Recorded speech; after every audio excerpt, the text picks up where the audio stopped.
우리의 신앙 여정은 두려움과 또 담대함이라고 하는 이 양극단의 이 감정 사이를 오가는 순례의 길과 같다는 생각을 해보게 됩니다.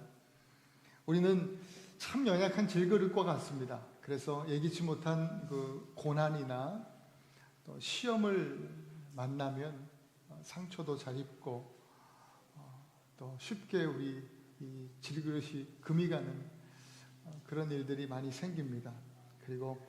그래서 너무 두렵죠.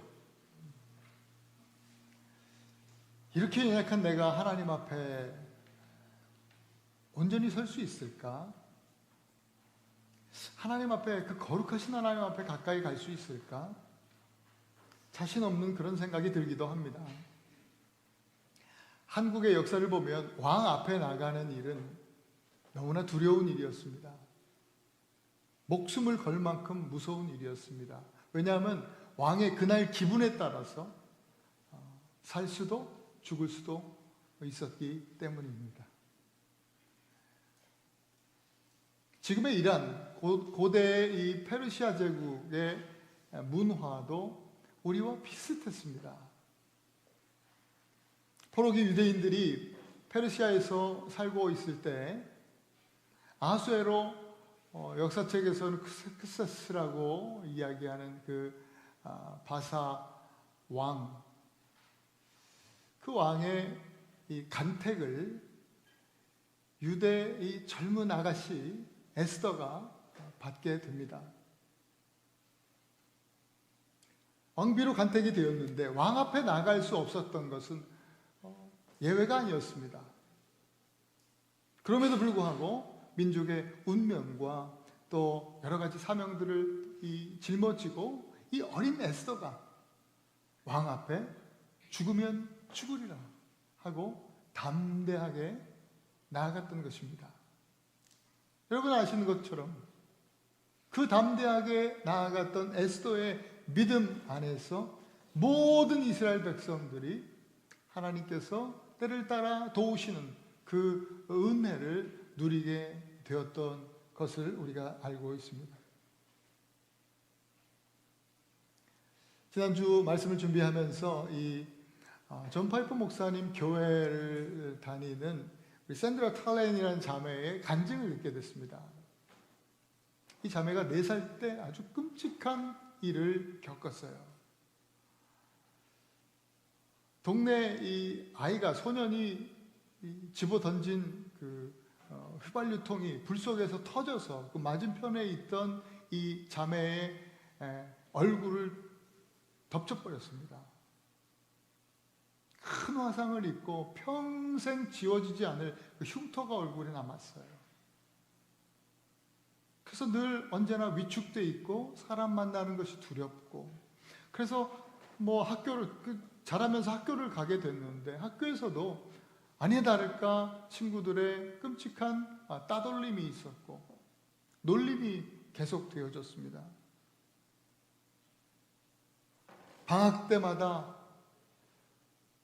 늘 이 흉터를 지우는, 또 좀 얼굴을 계속 수술해야 되는 그런 일정들이 계속 빡빡하게 일정이 잡혀서 방학 때도 쉬질 못했어요. 너무나 고통스러웠습니다. 그 일 때문일까 아버지는 알코올 중독에 빠졌고요. 이상하게 옆집 노인이 자기한테 굉장히 잘해줬대요. 인형도 사주고 맛있는 것도 사주면서, 그러나 그때마다 대가를 요구하면서 성추행을 일삼았습니다. 13살 때가 되니까 동네 청년들에게 끔찍한 성폭행을 당했습니다. 17살 때에 이미 이 샌드라는 2 아이를 출산한 그런 엄마가 되었습니다. 25살 때에는 4번의 결혼에 실패한 상태였습니다. 자매에게는요, 증오와 공허함뿐이 안 남았어요. 그리고 여전히 두려워요. 마음 가운데 자리 잡은 두려움이 가득 차 있었습니다. 그래서 그 두려움 때문인지 늘 거식증, 그리고 또 정반대로 또 어느 날은 폭식증, 이게 두 사이를 왔다 갔다 하면서 몸이 너무나 쇠약해졌습니다. 그러면서 소망을 잃은 자매가 급기야는 자살 시도도 여러 번 하면서 정말 절망 중에 낭떠러지 끝에 서 있는 것 같은 그런 지경에 왔습니다. 그러고 있는 어느 날, 위태위태하던 그 어느 날, 그 두려움에 떨던 샌드라를 친구가 붙잡고 교회를 데리고 갔어요. 그때 처음으로 예배를 드리면서 하나님께서 자신을 너무나 사랑하셔서 하나뿐인 아들을 보내어 죽게 하심으로 자기의 모든 죄를 구원해 주셨다는, 사하시고 구원해 주셨다는 그 복음을 듣게 되었습니다. 그날 그 예배 가운데 이 자매가 예수님을 그리스도로 영접했습니다. 그리고 하나님은 자매에게 새로운 삶을 선물해 주셨어요. 그 이후로도 달라진 건 없어요. 또 계속해서 평생을 어쩌면 수술을 받으면서 살아야 된대요. 이 화상 수술은 그렇다네요. 계속 얼굴이 쪼그라든대요. 계속 살이, 수술을 해도 그렇게 돼가지고 계속 수술을 해야 되는데, 그 이후로도 11번의 수술을 더 받아서 자기가 지금까지 32번의 수술을 받았다는 거예요. 그런데 이상하게도 그날 예배 후에, 예수님 영접한 후에 수술이 반복되면 될수록 오히려 그 중후심이 사라지고 두려움이 사라지는 그런 느낌, 그런 경험을 했다는 그런 얘기를 해요.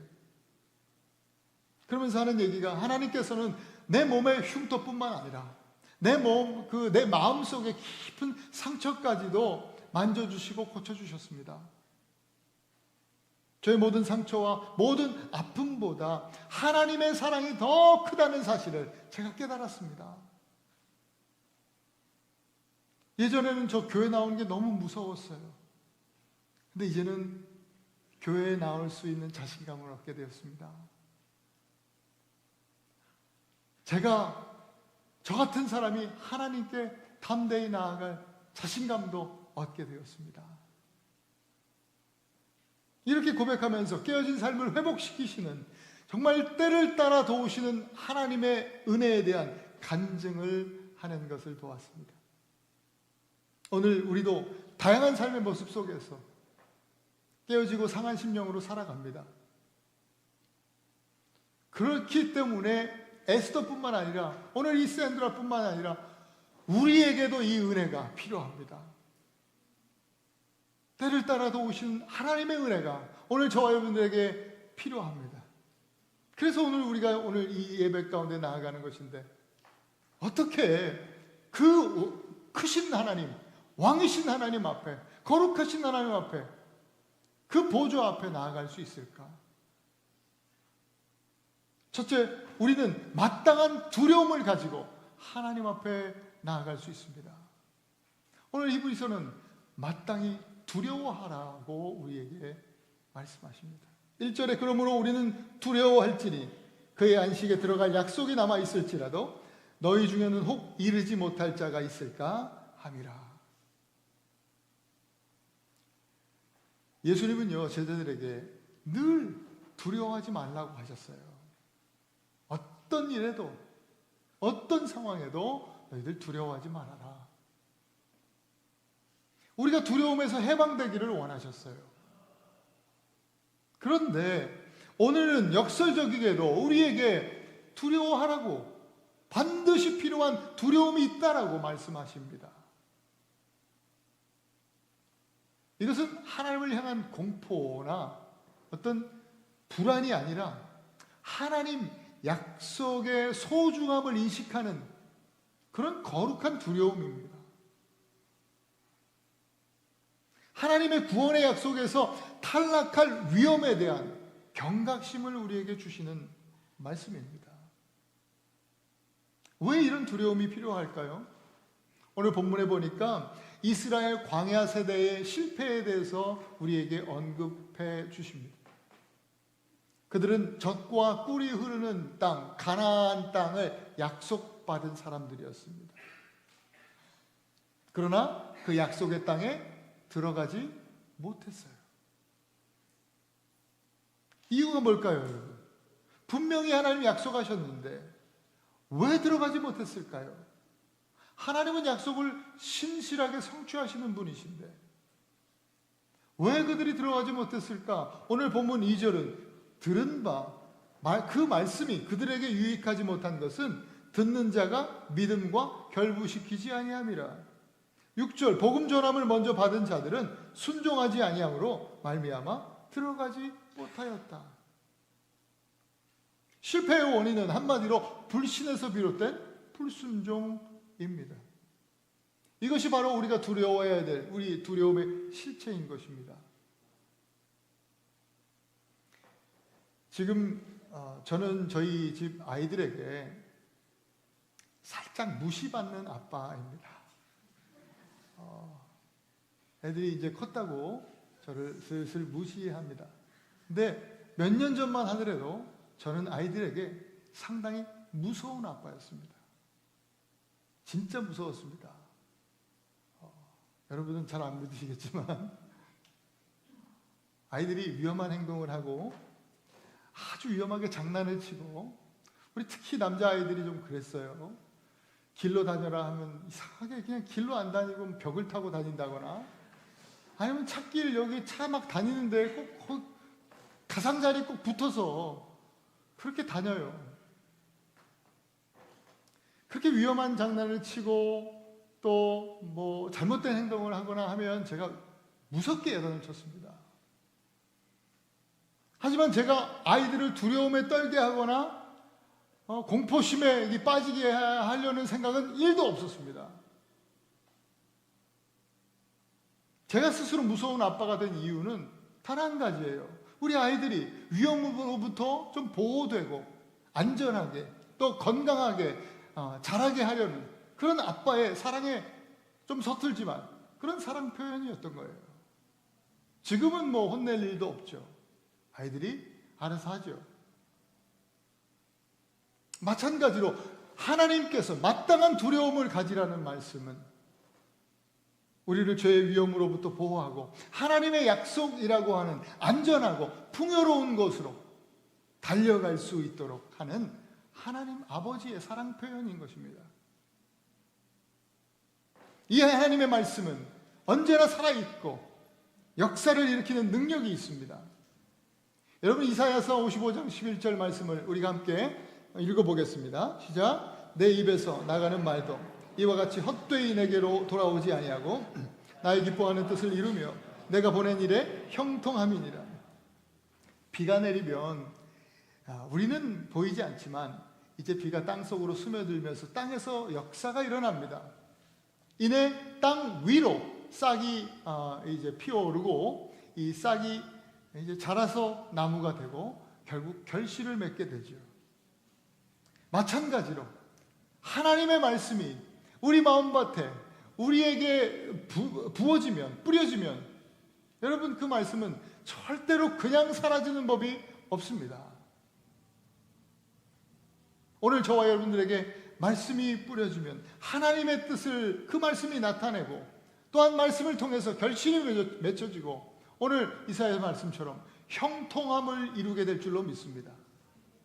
오늘 예배 가운데 이 말씀 가운데 여러분 그 마음밭에 하나님의 그 능력의 말씀의 단비가 내리실 수 있기를 축복합니다.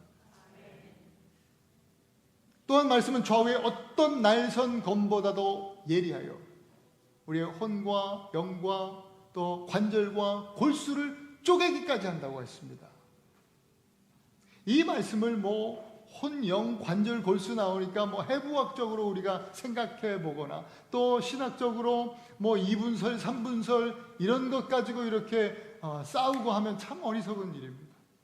이 말씀은 우리의 전 존재를 우리의 이 생각과 우리의 이 감정과 또 우리의 삶의 우리 의지를 하나님께서 우리 전 존재, 전 인격 모든 영역을 조명하시고 살피시고 돌보신다는 뜻입니다. 이것이 참으로 두려운 말씀이면서도 우리에게 꼭 필요한 말씀입니다. 하나님께서 우리 모든 것을 아시고 보신다는 것. 여러분은 안 두렵습니까? 저는 살짝 두렵습니다. 그러나 이 두려움이 우리에게 필요하다라는 것이죠. 13절에 지으신 것이 하나도 그 앞에 나타나지 않음이 없고 우리의 결산을 받으신 이의 눈앞에 만물이 벌거벗은 것 같이 드러나느니라 했습니다. 말씀은 우리가 스스로 속이고 있거나 합리화하고 있는 우리 삶의 숨겨진 동기들, 그리고 위선, 죄 이런 것들을 정확히 드러내는 칼입니다. 뭐 장수의 칼이 아니라, 사람 죽이는 칼이 아니라 살리는 의사들이 든 메스와 같은 그런 칼이라고 생각합니다. 그렇기 때문에 우리는 이 말씀을 쥐고 계시는, 이것을 쥐고 계시는 위대한 의사이신 우리 하나님께 마땅한 두려움을 가지고 주님 앞으로 나아가야 할 것입니다. 이것이 축복입니다. 두 번째, 우리는 안식을 사모하면서 하나님께 더 가까이 나아가야 합니다. 치열한 경쟁 속에 살아가는 우리들은 너무나 안식이 필요한 사람들입니다. 지난 여름에 또 안식년 여러분 또 교회에서 허락해 주셔서 쉬고 왔는데도 또 쉬고 싶어요. 안식이 필요한 거예요. 사람 다 누구나 그럴 겁니다. 그 중에서도 가만히 생각해 보니까 우리 유아방에 있는, 지금 저 뒤 유아방에 있는 우리 부모들 참 안식이 필요한 사람들이라는 생각이 듭니다. 아이 돌보는 건 이거 보통 일이 아니잖아요.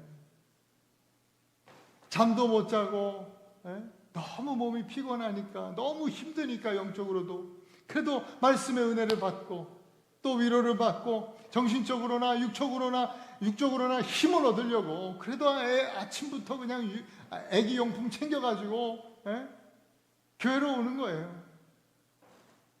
유아방에 앉아서 예배를 드리면 이게 예배를 드리는 건지 뭔지, 애들은 애들대로 날리고, 아마 제 지금 목소리가 뒤에 이제 TV를 통해서 막 나오는데 이것도 시끄럽게 들릴 거야. 아마 소음처럼 들릴 것 같아요.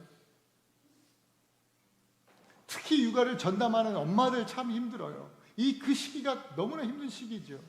영적으로 채워지지 않는, 공급함이 없는 그런 너무나 어려운 때라고 생각이 듭니다. 이럴 때일수록 더욱 참된 안식을 사모하는 우리 엄마들 되실 수 있기를 축원합니다. 아니, 엄마들이 저 유아방에서 얘기하셔야 되는데, 엄마들 뿐입니까? 여러분 아멘 하셨던 것처럼 여기 모인 우리 모두가 안식을 사모하고 있습니다. 우리가 정말 사모해야 되는 참 안식은 무엇일까? 오늘 이 안식이라는 이 단어가 오늘 이 히브리서 4장의 큰 주제입니다. 먼저 여호수아가 이스라엘 백성을 이끌고 들어간 가나안 땅에 안식이 있다 했습니다. 그 땅이 주는 안식이 있는 겁니다. 사람들은 다 그걸 원합니다. 오늘 많은 대부분의 현대인들이 땅이 주는 안식을 찾아서 힘써 그렇게 애를 쓰고 그것을 구하며 삽니다. 근데요, 여러분, 오늘 본문에도 나오지만 우리 신앙의 선조들이 가나안 땅에 들어갔잖아요. 이 광야 세대는, 출애굽 세대는 이스라엘에서 죽고 광야에서 태어난 광야 세대가 가나안에 들어갔습니다. 그들이 정말 안식을 누렸습니까? 가나안 땅에서 그 안식의 땅, 약속의 땅에 들어갔는데도 불구하고 안식을 누리지 못했다라는 것이 오늘 성경의 말씀입니다. 가나안, 젖과 꿀이 흐르는 그 땅이 주는 안식은 정말 불완전한 그림자일 뿐이었습니다. 오늘 4장에는요, 안식이라는 단어가요, 무려 8번이나 등장합니다. 제일 많이 나오는 단어가 안식입니다. 한 번을 제외한 모든 그 안식이라는 말이 카타파시우스라는 말인데, 이게 바로 땅의 안식이라는 뜻입니다. 땅이 주는 안식. 그런데 9절에 하나님 백성에게 남아있는 참된 안식을 얘기할 때는 다릅니다. 사바티스모스라는 말인데요. 이 단어가 굉장히 특이한 단어예요. 이 히브리서 바로 여기에서 딱 한 번 등장하는 단어. 이 말은 안식일의 안식이다, 이런 뜻이에요. 오늘 히브리서가 조금 설명하고 있는데, 하나님께서 6일간 창조를 마치시고 제7일째 뭐 하셨다? 안식하셨다. 그 안식입니다. 완전하신 하나님의 안식. 하나님의 안식은요, 마냥 그냥 아무것도 하지 않고 쉬는 게 아니에요. 예수님도 안식일 날 뭐라고 하셨어요? 내 아버지께서 일하시니 나도 일한다 라고 하셨어요. 그냥 아무것도 안 하고 그냥 편안하게 쉬는 안식을 얘기하는 게 아니에요. 예수님처럼 하나님과 함께 동력하고 맡겨주신 사역들을 열심히 감당하고, 또 역시 그날에도 여전히 하나님과 깊이 있는 교제를 나누시는 그런 삶, 그게 진짜 안식이다 라고 하는 것입니다. 하나님이 7일째 모든 이제 창조를 마치시고 7일째 모든 피조물들과 함께, 특별히 당신의 형상을 닮은 인간과 함께 교제와 또 그 하나님의 놀라운 통치 안에서 또 인간들이 함께 누렸던 그 안식, 그 기쁨의 안식을 오늘 얘기하고 있는 것입니다.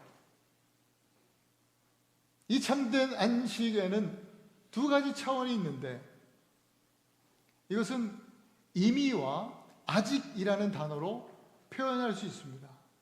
이것을 히브리서가 오늘 말씀하고 있어요. 오늘 우리가 본문 쭉 읽을 때 아마 이미라는 단어를 여러분 몇 번 거듭해서 읽으셨을 거예요. 예수님께서는 이 땅에 우리들 가운데 오심으로 이 영원한 그 안식을 성취하셨는데, 예수님을 우리가 구주로 영접하고 그리스도로 영접했다면 우리는 이미 그 안식 가운데 살아가고 있다는 거예요. 믿음으로 그 안식을 누려야 한다는 것이죠. 이미 우리한테 주셨으니까. 예수님은 너무나 신비로운 평안을 우리에게 주셨습니다. 김성남 선교사님 지금 흑색종 투병 중에 계신데 10월 20일 날 6차 항암도 하십니다. 통화에서 선교사님 통화할 때마다 선교사님이요, 목소리가 너무 밝아요. 너무 감사하다는 거예요. 너무 기쁘다는 거예요. 쉼을 주시는 하나님 앞에 너무 감사하고 찬양하고, 또 만나는 병원에서 또 한국에서 생각지 못한 아름다운 만남들에 감사하고, 계속 감사하다는 얘기예요. 이해가 되지 않지 않습니까? 세상 사람들이 어떻게 이해할 수 있습니까? 믿는 우리는 바로 이런 기쁨이 있는 거예요. 이런 안식을 누리는 거예요. 고난과 아픔을 겪으면서도 감사와 또 기쁨이 있는 거예요. 찬양이 있는 거예요. 세상이 알 수도 없고 세상이 줄 수도 없는 그런 안식을 우리는 이미 누리고 있는 줄로 믿습니다. 그러나 영원히 누리게 될 남아있는 안식은 아직 오지 않았습니다. 예수님이 다시 오시는 그날, 새 하늘과 새 땅이 완성되는 날, 우리에게 남은 그 안식, 우리는 온전히 누리게 될 줄로 믿습니다. 이렇게 우리의 신앙은요, 예수 그리스도 안에서 이미 시작되었으나 아직 완성되지 않은 안식의 여정인 것입니다. 뭐예요? 이미 시작되었으나 아직 완성되지 않은 안식의 여정이다. 이 여정 가운데 11절 안식에 들어가기를 힘쓰라 하셨습니다. 수동적으로 기다리고 있는 것이 아니라 적극적으로 행동하라는 거예요. 믿음으로 안식을 취하라는 거예요. 가만히 있는 것이 아니라 안식을 누리라. 광야 세대가 이 안식에서 낙오된 이유는 들었지만 믿음과 결부시키지 못했기 때문이다 했어요. 안식을 사모하는 성도는 말씀과 우리 믿음을 결부해야 합니다. 이것이 우리가 힘써야 되는 부분이죠. 결부한다라는 말은요, 그 어원적으로 2개 이상의 재료를 막 섞어서 완전히 하나로 만드는 것을 말합니다. 여러분 빵 만드는 거, 빵 반죽 아시잖아요. 밀가루에다가 뭐 버터도 넣고 물 넣고 일단 물 넣고 버터 넣고 뭐 소금도 좀 넣고 뭐 여러 가지 넣고 막 쳐대잖아요. 맺히고 누르고 반죽을 합니다. 그리고 적당한 시간 숙성을 시키면 완전히 하나가 되죠. 그리고 열을 가해서 이렇게 빵을 만들어 먹죠. 지난주 우리 창립기념주일 만찬이 너무 맛있었죠. 못 드신 분 계세요? 심심한 위로의 말씀을 드립니다.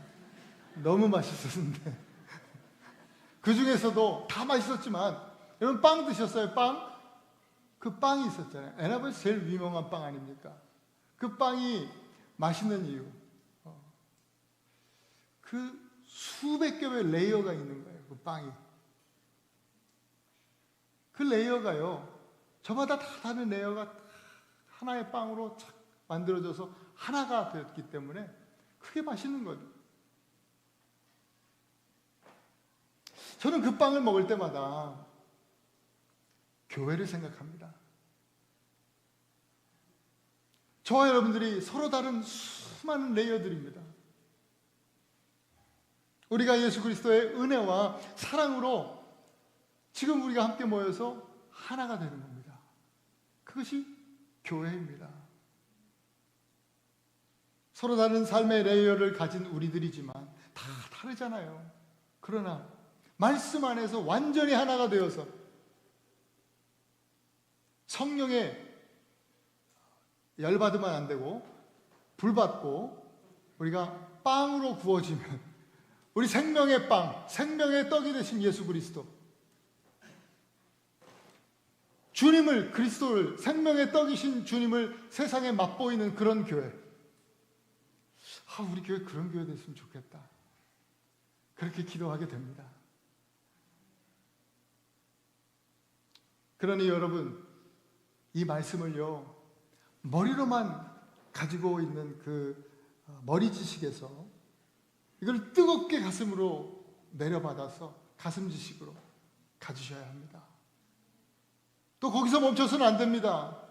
결부는 믿음과 우리의 그 말씀과 삶을 우리 하나로 만드는 겁니다. 이 가슴 지식을 뜨겁게 은혜 받았다, 좋다 이걸로 끝나는 것이 아니라 우리의 삶의 현장에서 순종함으로 적극적으로 이 말씀을 우리의 삶에 결부시키는 그런 이 생활 지식으로 바꾸어 나가실 수 있길 바랍니다. 적극적으로 우리 말씀과 우리의 삶이 하나로 결부되는 삶을 위해서 힘쓰시는 저와 여러분 되시기를 바랍니다. 참된 안식을 사모하면서 치열하게 말씀과 삶이 하나 되는 우리들, 그렇게 믿음의 결부가 일어나서 여러분 삶의 개인적인 삶뿐만 아니라 여러분 가정에 또 우리 교회에 간증과 찬양이 넘쳐날 수 있기를 축복합니다. 마지막으로 세 번째 오늘 말씀은 우리는 하나님 보좌 앞에 담대함으로 더 가까이 나아가야 합니다. 우리에게 권면합니다. 아니 명령합니다. 아니 이것은 또 하나님의 초대입니다.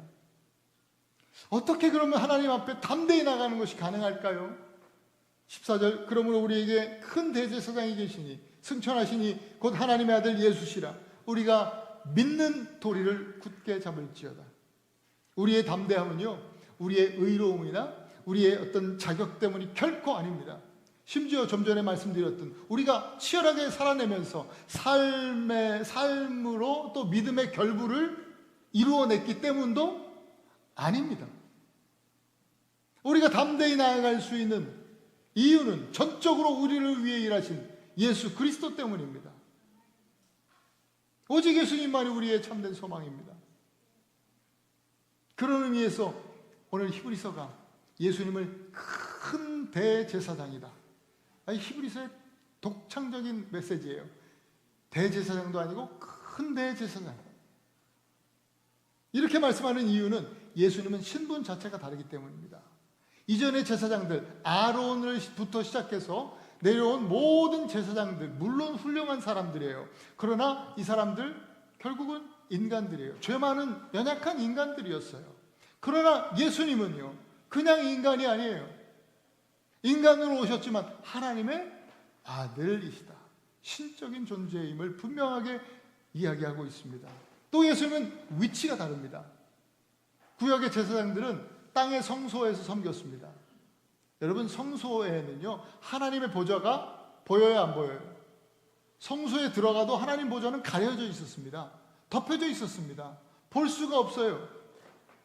그러나 오늘 예수님은, 부활하신 예수님은 하늘에 승천하셨다. 이 승천이라는 단어의 어원을 들여다보면 복수로 기록되어 있어요. 하늘들을 뚫고 가장 높은 하늘 성소에 오르셨다. 이런 뜻이에요. 하늘 성소. 거기에는 하나님의 보좌가 가려져 있지 않습니다. 하나님을 직접 배울 수 있는 하나님 보좌 우편에 예수님이 바로 거기 계신다는 거예요. 또 예수님은 드리신 제물이 달라요. 이 제사장들은, 땅의 제사장들은, 구약 제사장들은요, 동물 제사로, 피로 예배를, 제사를 드렸습니다. 그것도 반복적으로 늘 매일 드렸어야 했어요. 예수님은 단 한 번 자신의 몸과 피, 그러니까 흠이 하나도 없고 또 무한한 가치를 지닌 하나님 아들로서의 그 고귀한 생명을 제물로 드리셨습니다. 그것으로 영원하고 완전한 속죄를 이루어 주신 거예요. 정말 비교할 수가 없는, 어떤 제사장들과도 비교할 수 없는 탁월함이죠. 이어서 15절 정말 놀라운 말씀이 나옵니다. 우리에게 있는 대제사장은 우리의 연약함을 동정하지 못하실 리가 아니요 모든 일에 우리와 똑같이 시험을 받으신 이로되 죄는 없으시니라. 동정하지 못하실 리가 아니요. 이중부정 아닙니까? 이중부정은 강한 긍정 아닙니까? 예수님이 그냥 멀리서 아이고 안 됐다, 어떡하니? 그 안타까워하는 마음, 불쌍히 여기는 걸 넘어서서 우리의 처지에 깊이 공감하고 우리의 연약한 몸, 질병, 또 우리의 육체적인 한계, 부족함, 유혹에 약한 것, 그 모든 종류의 연약함을 실제로 우리와 함께 느끼시고 또 우리를 도우시는 분이라고 하는 겁니다. 뿐만 아니라 시험도 그렇습니다. 우리가 겪는 모든 시험, 가난과 배신과 따돌림과 억울함과 외로움과 때로는 살아가면서, 아니 때로는이 아니라 우리는 늘 기저에 인정받고 싶은 욕구가 우리 안에 깔려 있는 것 같아요. 수많은 사람들이 인정 중독에 빠져서 살고 있지 않습니까? 그런 시험들, 심지어 하나님을 의심하고자 하는 그런 마음들 다 예수님이 겪으셨어요. 하지만 단 한 번도 죄에 굴복하지는 않으셨다라는 것입니다. 이것이 우리의 연약함을 완전한 이해와 사랑으로 도우실 수 있는 근거가 되는 것입니다. 완전히 거룩하신 우리 예수 그리스도, 그분의 거룩함이 우리를 야 너희들 그거밖에 안 되냐 하고 우리를 멀리하는 것이 아니라, 밀어내는 것이 아니라, 오히려 그 거룩하신 예수 그리스도의 성품이 우리를 더 가까이 끌어당겨 주시는 거예요. 그리고 우리를 도울 수 있는 근거가 되는 것이죠. 놀라운 말씀입니다. 그리고 이제 드디어 우리를 향한 아주 강력한 초청장이 도착합니다. 그 16절입니다. 같이 읽겠습니다. 시작. 그러므로 우리는 긍휼하심을 받고 때를 따라 돕는 은혜를 얻기 위하여 은혜의 보좌 앞에 담대히 나아갈 것이니라. 담대히, 아주 거리낌 없이 말할 수 있는 자유를 말합니다. 거리낌 없이 말할 수 있는 자유. 누구 높은 사람 만나면 얼어가지고 말도 잘 못하게 되잖아요. 그런데 이 담대함은 그 상황 속에서도 담대히, 거리낌 없이 말할 수 있는 자유. 또 두려움 없는 확신, 이것이 담대히, 파레시아의 뜻입니다. 제가 지난달 수련회, 청년부 수련회 가서 마지막 날 말씀을 힘껏 전했습니다. 힘껏 말씀을 전했는데 우리 청년들이 다 목사님 진짜 은혜 받았습니다. 어떤 친구는 수련회 시간 중에 이 시간 말씀 최고 좋았습니다.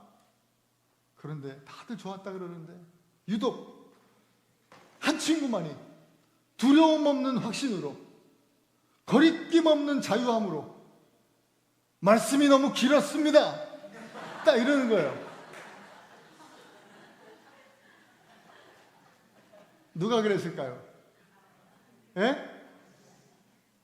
실명을 얘기하시면 어떻게 해요? 한결이 우리 아들입니다. 어쩌면 사실은 청년들 모두가 하고 싶었던 얘기인데 그 한 사람이 아들의 특권으로 담대히 제 앞에 나온 게 아닐까 싶습니다. 바로 그겁니다, 여러분. 우리가 하나님 앞에 담대히 나아갈 수 있는 이유는 우리의 어떤 자격이나 어떤 노력 때문이 아니라 이미 길을 열어놓으신 우리의 큰 대제사장 예수 그리스도, 전적으로 아들이신 우리 주님의 공로 때문입니다. 아들은 할 수 있습니다. 그리고 우리가 나가는 곳은 그분 때문에 이제 더 이상 심판의 보좌가 아니라 은혜의 보좌가 되었습니다. 예수님 때문에 하나님의 보좌는 믿는 자들에게 정죄와 형벌의 자리가 아니라 자비와 용서, 그리고 필요한 모든 도움을 얻을 수 있는 아주 은혜로운 자리가 되었다는 거예요. 히브리서 1장 시작할 때 두려워하라고 말씀하면서 심판에 대해서 얘기했는데 이제 16장 끝에는요, 은혜의 자리를 우리에게 약속하고 계신 겁니다. 바로 그 은혜의 보좌 앞으로 우리의 필요를 정확히 아시고 가장 완벽한 타이밍에 가장 적절한 방식으로 도우시는 하나님의 긍휼하심과 때를 따라 돕는 은혜를 얻기 위해서 담대히 나아가라. 정말 놀라운 초대가 아닐 수 없습니다. 우리 사랑하는 에나바 한인교회 성도 여러분, 이 하나님의 거룩한 초대에 믿음으로 아멘으로 반응하는 우리가 될 수 있기를 소망합니다. 마땅한 두려움을 가지고 말씀의 메스를 들고 계시는 하나님 앞에 나아가실 수 있기를 바랍니다. 안식을 소망하면서,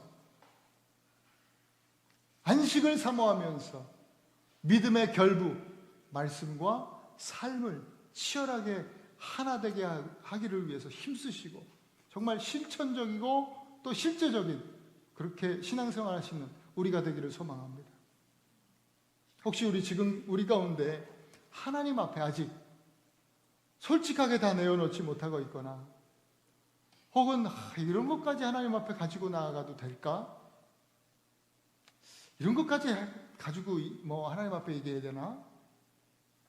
망설이고 있는 그런 연약함, 혹은 여러분들의 영적 필요, 혹은 남몰래 숨겨둔 꺼내놓지 못한 죄, 그것은 무엇입니까? 여러분, 그것이 무엇이든지 간에 우리의 큰 대제사장 그리고 아들이신 예수 그리스도의 공로 힘입고 오늘 은혜의 보좌 앞으로 담대히 나아가실 수 있기를 바랍니다.